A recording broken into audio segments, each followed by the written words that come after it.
everyone. Welcome to Sacred Stories.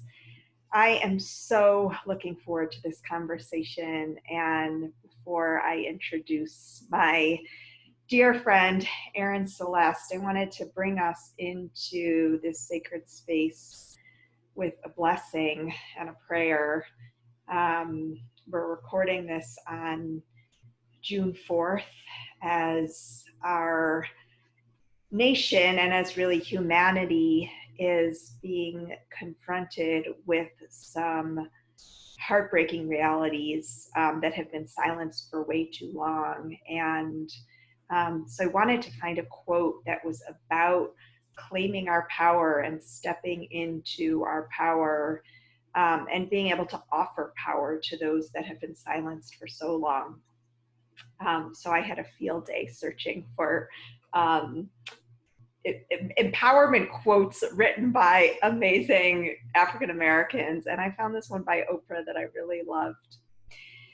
Don't underestimate your power. Hate is potent, but so is kindness and goodness and grace. And my blessing and my prayer for us today is that by sitting in the fullness of our power, we realize all of the ways that we're able to extend that to others as well. And that the world only grows in empowerment as we elevate voices of love, of justice, of righteousness, and of truth. So may it be. So may it be. So the reason that I created Sacred Stories is that in listening to others' stories, we hear our own. And I love the idea of being able to share tender and empowering and vulnerable moments from our lives and strengthen each other through those stories. And so it's my deepest pleasure to invite Erin Celeste into our conversation today. I'm going to invite Erin to introduce herself, but before I do that, I just want to share what I love about you so much. And that is that. Stop. Yes. That is that. You didn't tell me about this part. Oh, no, that's hard. So I keep it a secret because people have trouble receiving. Nice. Erin is a dear friend. I got to be on her beautiful Facebook Live a few months ago. And one of the things I love about you the most, Erin, is the way that you're so affirming and so encouraging of all of the people who are in your beautiful friendship circles. I just feel like we're able to elevate the heck out of each other's voices and remind us each of our own power and our own agency and our own ability to really create magic in the world. So I'm so grateful to have you in my life. And any nuggets that you want to share with our listeners about who you are? Yeah. First, I want to just invite anyone who's watching, and including you, Jessica, to just take a breath. Let's just take a breath together. And just feel yourself in your beautiful human body. Great. Yeah, so I'm going to try and be just brief. So what I'm working with is in the realm, I'm a coach. I work with people in the realms of sexuality and relationship. And I do that through a somatic or a body-based lens. And so I really explore realms of like, how do we find our authentic power through pleasure? And how do we expand and reclaim our pleasure? And then just in terms of like relationships, like what is the dual nature of like freedom to be ourselves and also feeling highly connected within intimate relationships. And I am really blessed to be able to be doing this work both as an individual and with my my partner. And so in partnership, we work with individuals and couples in that realm. Love it. Thank Yeah, you. yeah. I have a bazillion questions even about that, but we're going to kind of tackle those questions through stories.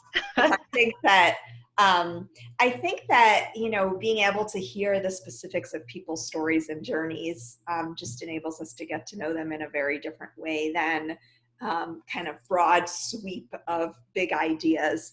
So I'd love to invite you to just dive in, share a sacred story that has shaped your life and that continues to shape your life. Yeah, thank you. And I just want to say how touched I am to be here and Mm, how much it means to me to be sharing my story and to be the one who is, I'm much more comfortable being the person interviewing somebody else. I definitely feel like so the theme really, and I can't imagine a theme that's any more appropriate for this time than the one that's really been up for me, which is the theme of personal power. yeah. Um, and it's so interesting how these personal themes, we see them mirrored in the collective. And Yes. right now they're being mirrored in like a big, big way. And so I just want to acknowledge that that's something that I personally, and I know that we're all grappling with, is like looking at these themes of like long-standing abuses of power and systemic abuse of power, and about how that actually reframes my idea of what this idea of like reclaiming my own power. Is that an inherently privileged question? I'm not an expert on this, so this is just something that I just want to say. I acknowledge that there's probably privilege in me even considering this. Mm-hmm. Mm-hmm. And so that's where my work lies, is like kind of coming into um, an understanding of how to be an active and effective ally. So, Amen. all Beautifully right, so said. that's where I'm starting. So, um, and now to bring it back to like my personal story, and I love this idea of it being a sacred story, and I think you can use many different words to describe that, like what's the theme of your life, but like something that's sacred is, to me, something that has like a thread that you've just noticed throughout the course of your life. And like the longer I live, and the more I look at this story, the more rich it becomes. Mhm.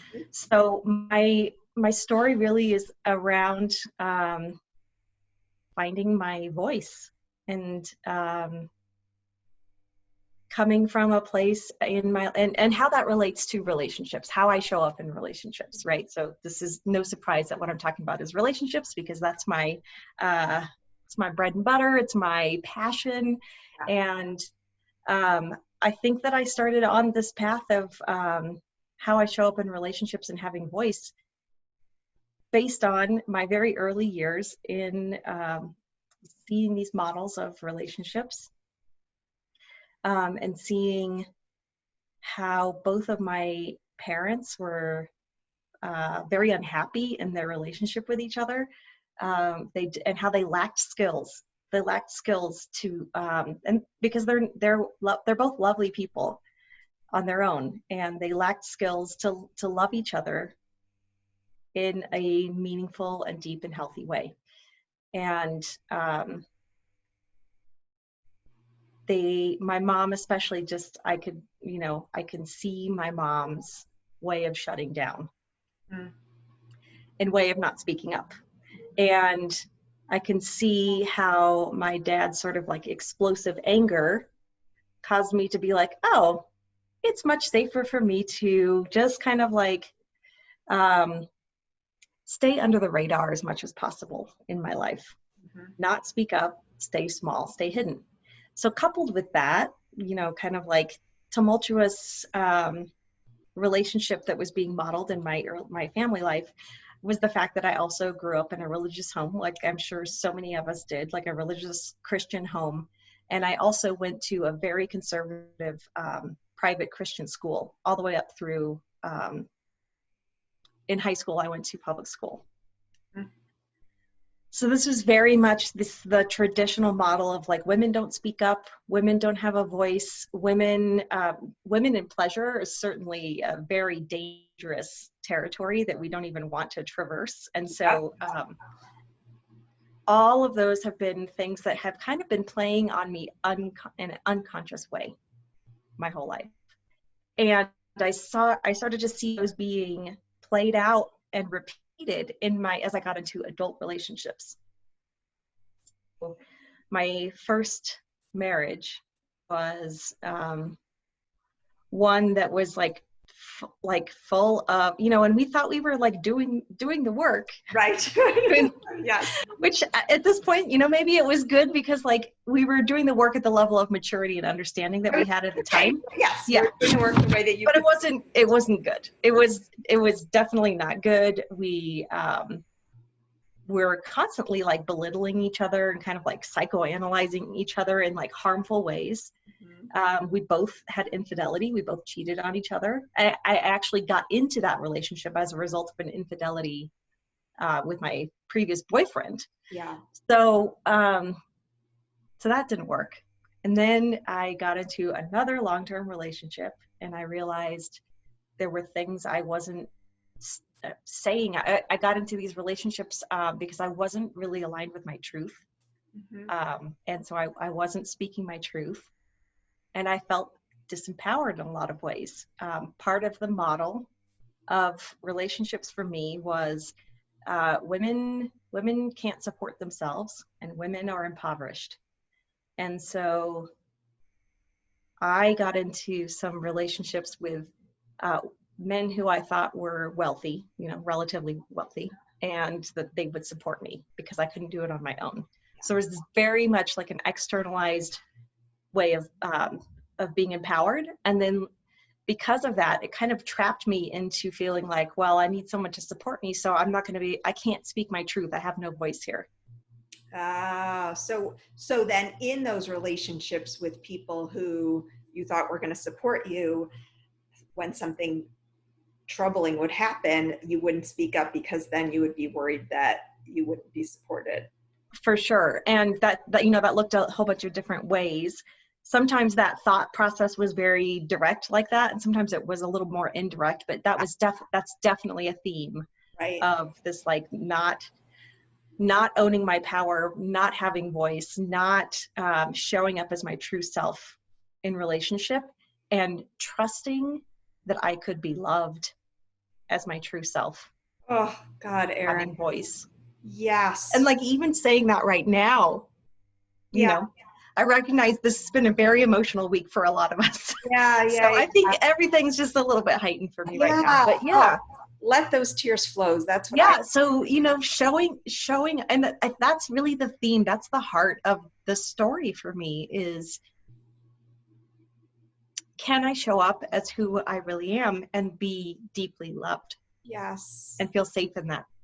And I think for so many of us, that is a very deep truth that we end up, we end up like kind of living out in our relationships in ways that aren't serving us because that's something that's going on. And we feel like we can't have a voice. We can't say what our desires are. Yeah. I just want to share personally for myself too, and acknowledge gratitude for the ways that you were able to be really specific and vulnerable, because I know that this is going to help so many listeners too. I'm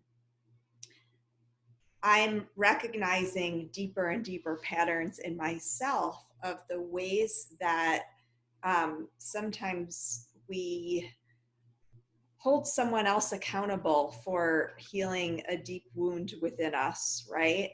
And so for me, the way that has sometimes showed up is putting the other person in a romantic relationship on this pedestal, mm-hmm. of needing them to be perfect and check off all my boxes of all the things, so that I have someone who's like really secure and is able to give me everything that I need, right?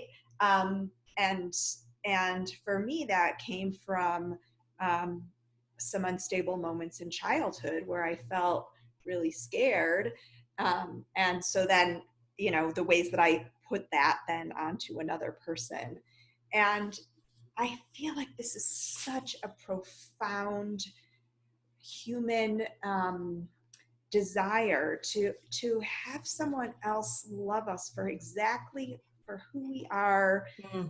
for without like without being scared that they're going to run. And one Mm-hmm. of the ways, just to kind of bring this back to the idea of the sacred, is in some of the descriptions that I've heard of the divine that have touched me the most deeply, that always lead to me like sobbing on my bicycle rides, which is the best, are like, this presence, this force of love that is by our sides no matter what. And realizing that that's actually us giving that to ourselves. Mm-hmm. So, Mm-hmm. yeah.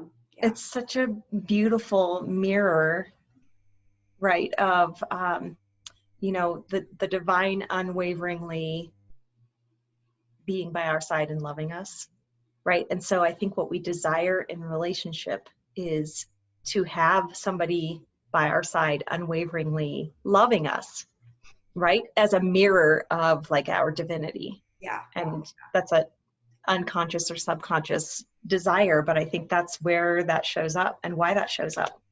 Yeah. Absolutely. Yeah. So Yeah. I'm really curious to hear from you now. Interviewed your amazing partner Paul yesterday, so listeners get to meet the entire couple, which is great. But how kind of this knowledge of these structures that you inherited, that you're working so thoughtfully to undo and to interrogate, how you've been able to shift some of those stories and narratives now in this relationship.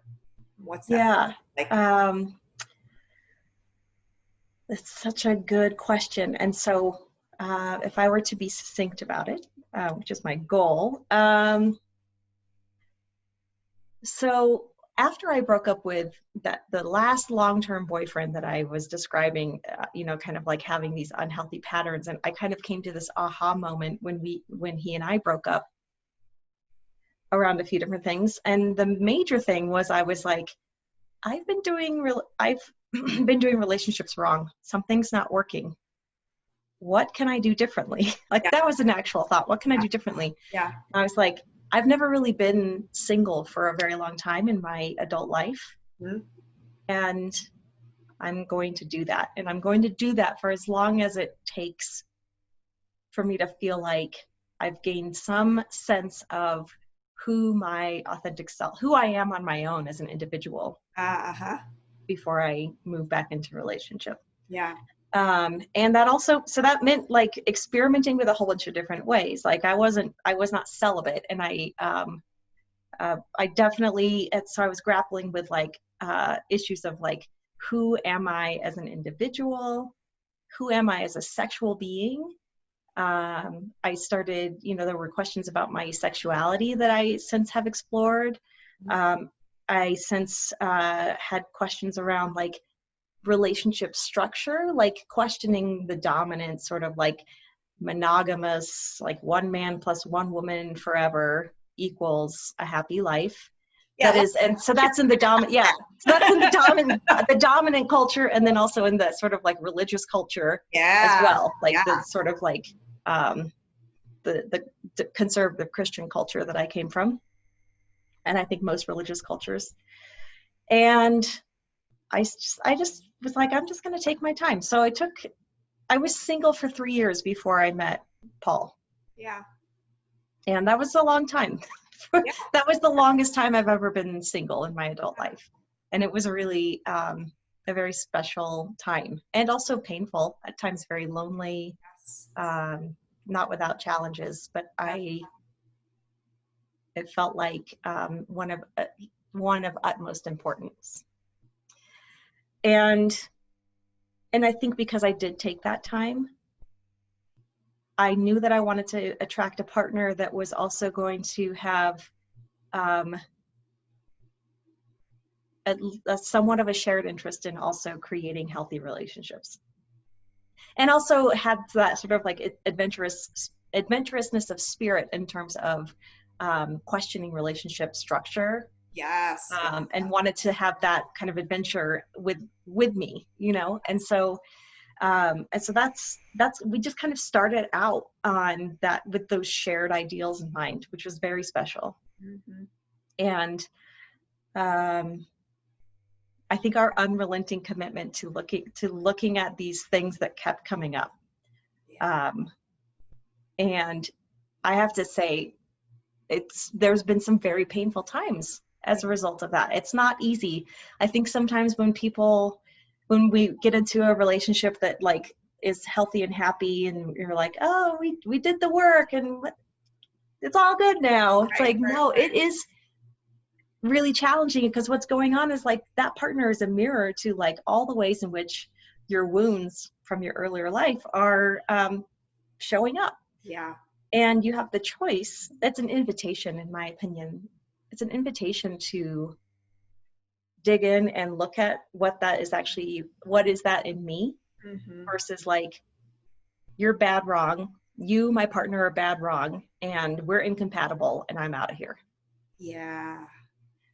Yeah. And so that's not a pretty thing. So I think that the thing for me, for Paul and I, is really like one of our like primary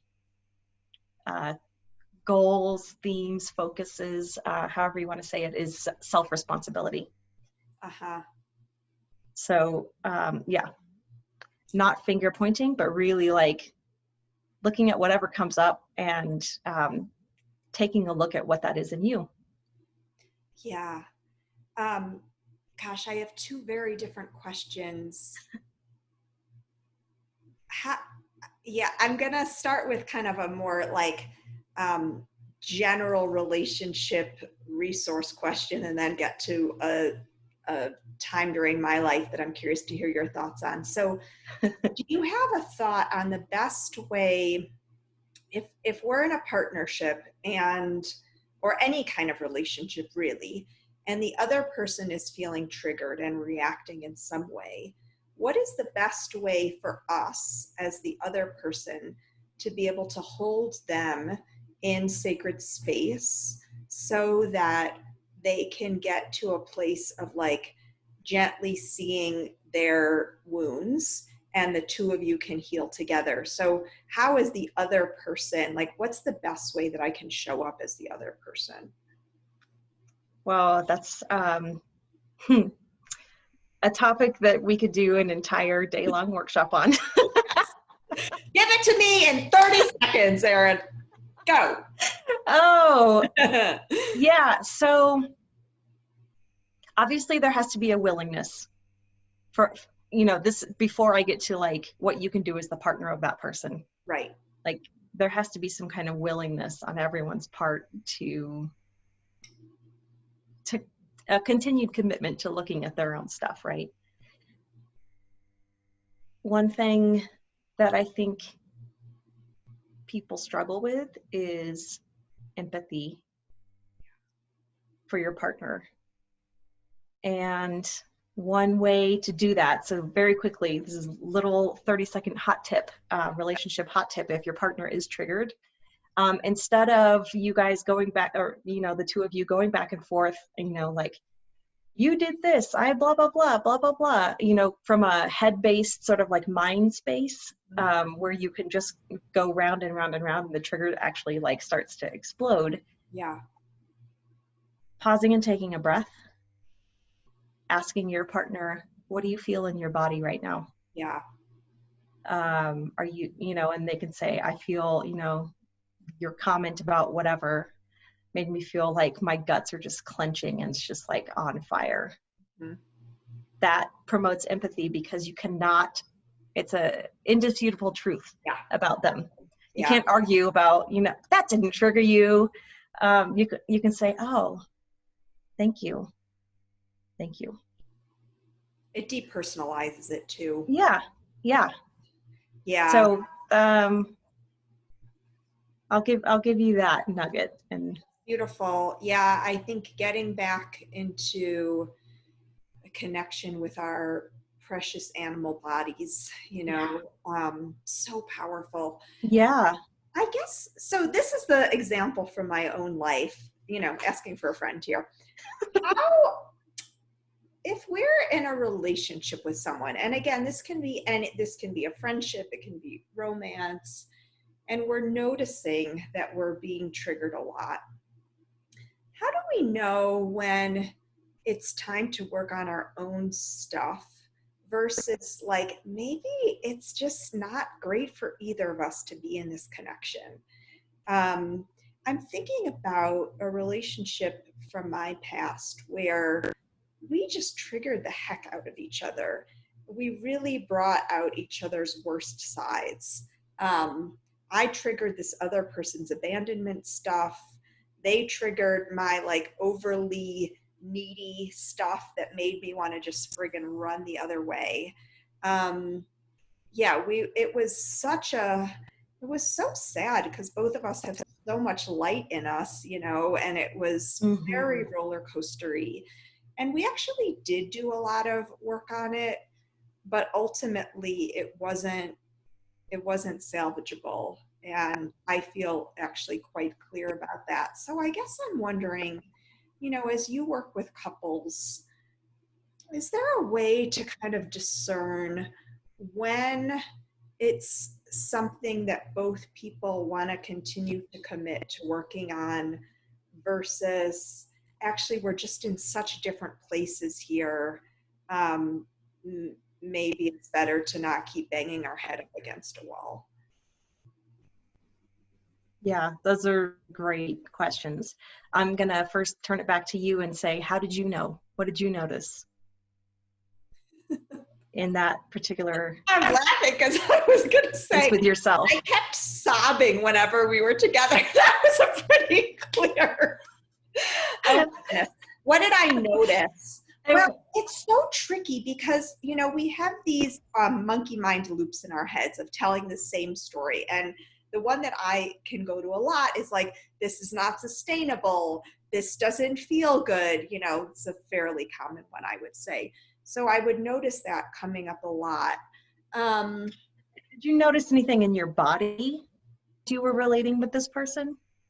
Like maybe even not outside relating with that person, but did you notice anything in your body just like being there frequently that didn't feel great? Gosh, Erin, it was now 5 years ago, so it's like a little hard to remember So that yeah, far. it's But not I at do the know front in of your mind. myself, like, I always feel it in my stomach, very like kind of gut centered. So usually, Yeah, yeah, just a lot of tightness in yeah, the stomach. yeah, yeah. So to answer your question, which is also again incredibly complex, Yeah, um, I think for me personally, I don't love to if it's like one person's trying to convince the other to stay. yeah, Some kind of commitment of we actually really do love each other and we're really struggling yeah, is a helpful piece. Um, and I also will say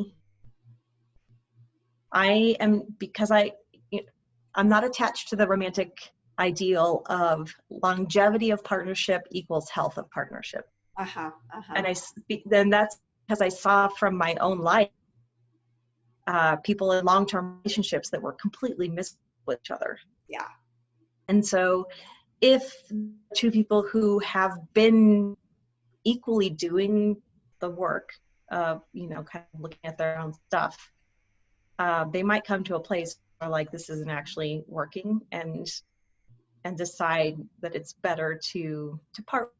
yeah, Um, and I will say,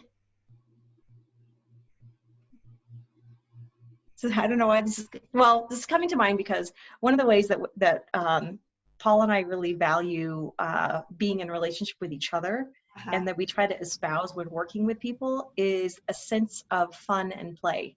yeah, And so a couple of things can happen there. people can get into places where they get stuck and they're not having, like, they're stuck and they're not having a fun time and they're not playful.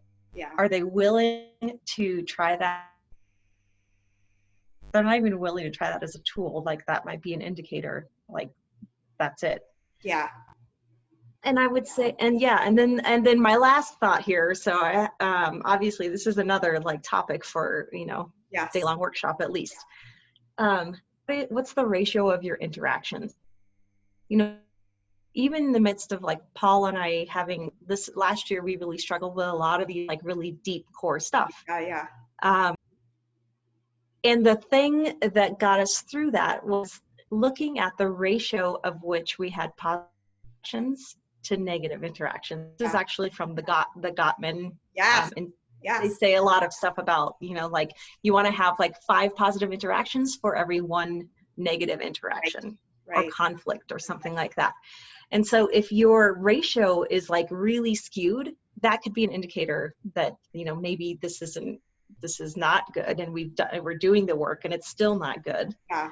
But I will say that even though we had like deep conflict, our ratio was really good. And so like we were like getting frustrated because we were so close, so close and feeling so connected in so many ways. And then we would go into this, like some of these conflict areas that were really just our own wounds being sort of like dragged through the mud. Yeah. And we would get discouraged. But I think overall we started to recognize that we really had a good ratio of patterns. Yeah. And we could play together. That's the other thing. And the more we started recognizing that, oh, wow, play is actually a really helpful tool to diffuse conflict. Yes. Was actually a very helpful tool. Yeah, big time. And I feel like spirit really comes in. So true. Yes. Really comes in. Yeah. What was I going to say about that?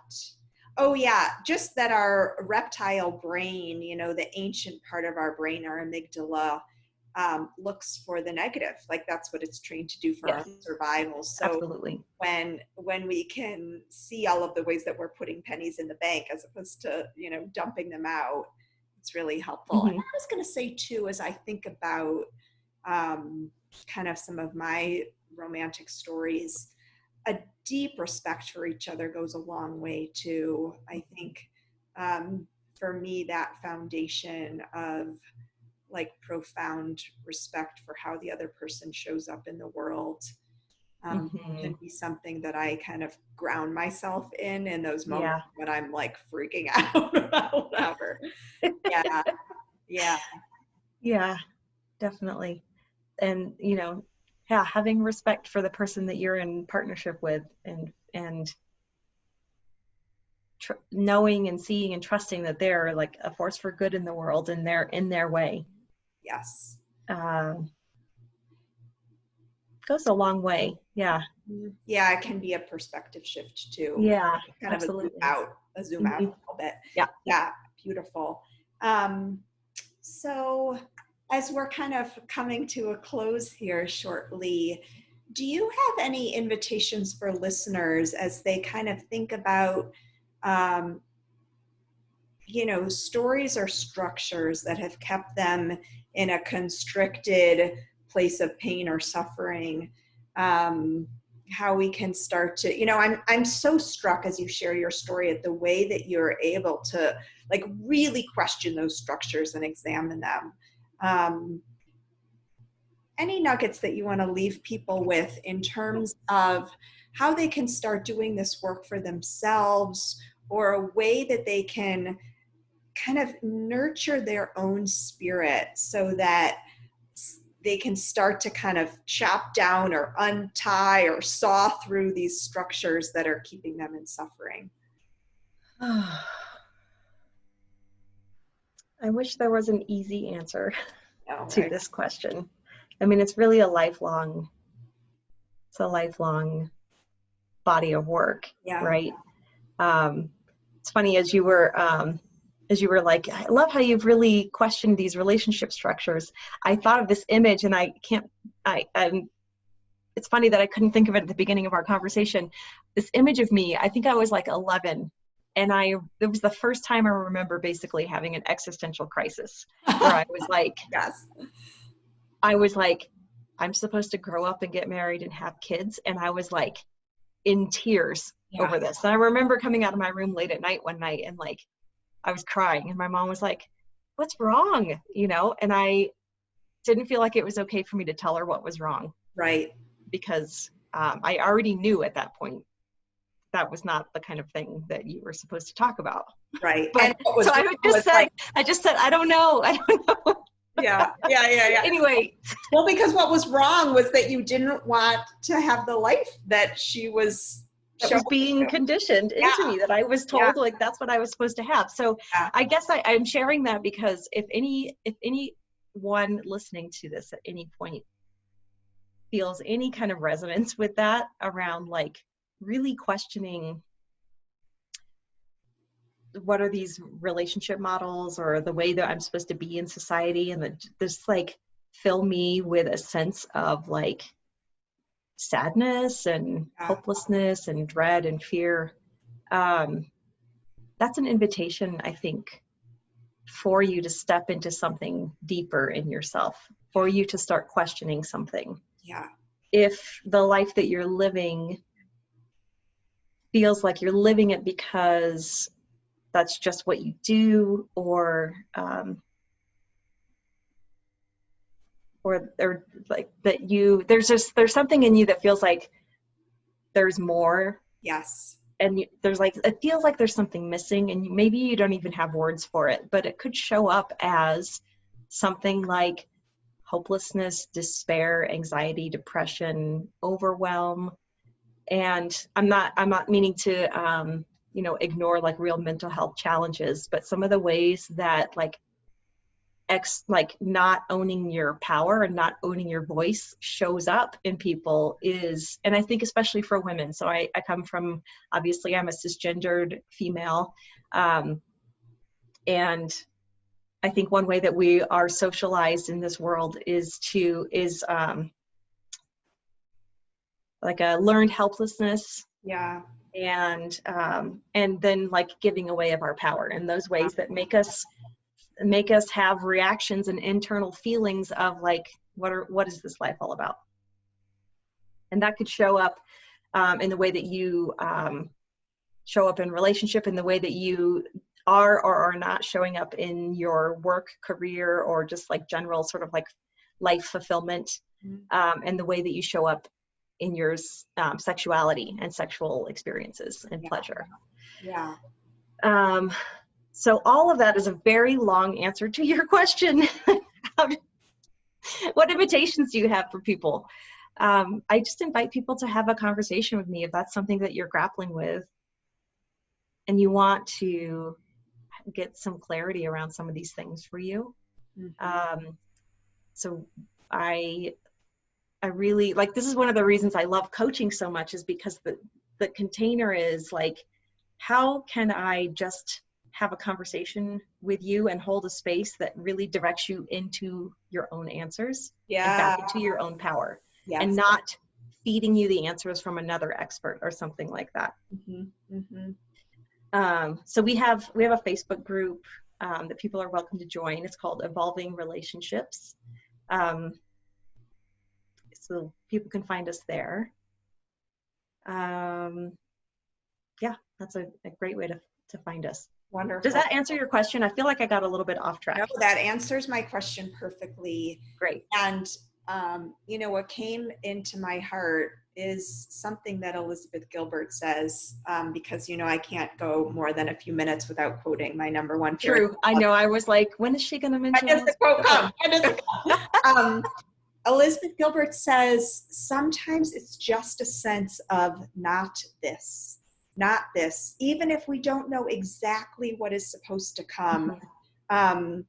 The feeling of constriction or narrowness or pain can lead us down a path of profound hope and expansion and all of those things. And, I just want to say, in terms of Erin, you as as a coach, you hold such a gentle and loving and wise container, for those who choose to work with you. And I've gotten your coaching now for free for several years.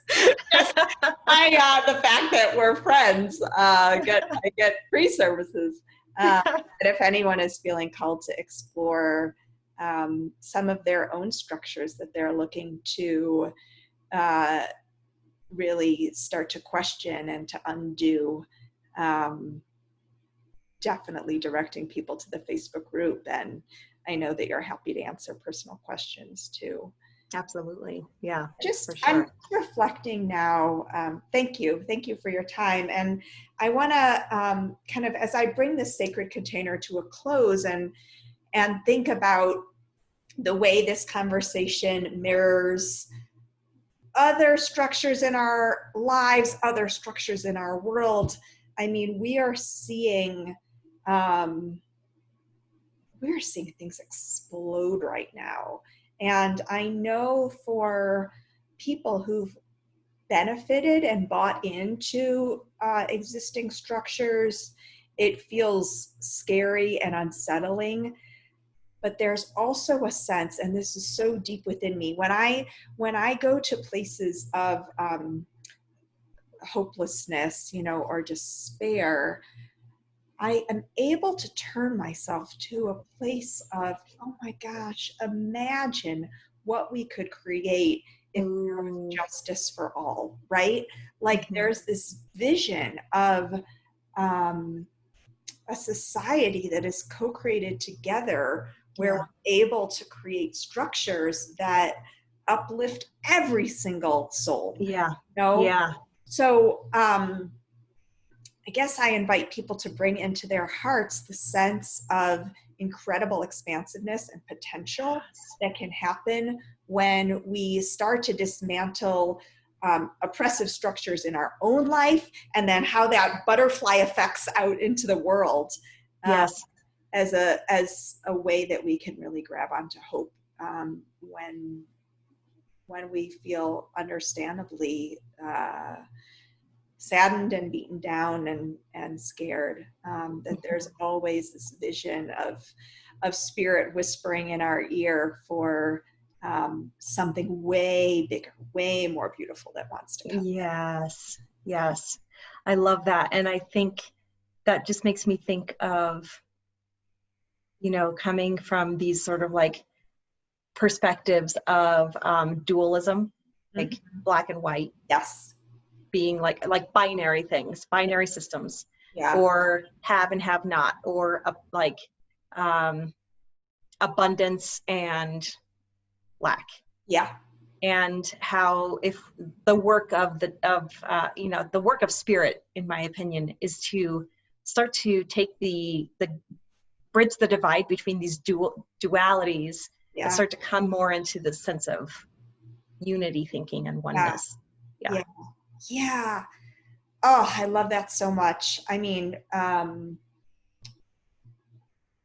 what does it mean to welcome all of it in, And I think coming back to kind of what you shared about sacred relationships really is making space for the joy that exists in connection, the tender, wounds, welcoming those in, the deep wisdom, the playfulness, like sacred space for all of it. And when we affirm, all of those sides, and when we're able to really see all of that in the other, I don't think there's anything more powerful. It comes back again to this ability of really letting this divine voice say, I see all of you, and I want all of you, and I'm not going anywhere, Yes. Beautiful. So good. Well, I'm not going anywhere, Erin. I'm here for thanks, JJ, for all of the adventures. Yes. And this was just such a treat. I cannot wait to hear kind of how this touches other listeners and Mm-hmm. Yeah. takes. I mean, I was just touched. I was touched in just being able to have this co-created conversation, so thank you. That was so lovely. Likewise. And I hope that it does. Yeah. I hope that there's like little seeds in there for others in the future. Amen. There Yeah. are. I have no Yeah. doubt. Yeah.